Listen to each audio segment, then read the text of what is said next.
de que unha vez máis un xulgado, neste caso do Mercantil 3 de Coruña, nos dé a razón á organización, a Unións Agrarias, por todo canto levamos dito nestes últimos tempos, sobre todo no relativo ao comportamento de CAPSA dentro do mercado e da comercialización de leite.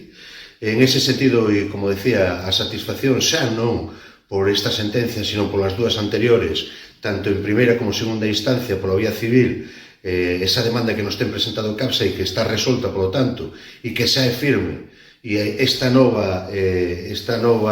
sentencia que ratifica que todo aquilo que canto dixemos e fixemos nestes últimos tempos en relación ao comportamento de CAPSA dentro do mercado e dos contratos e da relación cos gandeiros é absolutamente certo e é verdad. En ese intento, novamente, de facernos calar, de tratar de que desde Unións Agrarias non cumpríramos con a nosa función e con o noso papel, que non é outra que defender os produtores e produtoras deste país, pois a satisfacción de que novamente un xulgado e por terceira vez nos dé a razón e ademais condenen costas a propia Corporación Alimentaria Peña Santa. Decir que estou absolutamente convencido de que sin que en tomas decisións dentro da Corporación Alimentaria de CAPSA tivera que asumir os costes de todos estes procesos,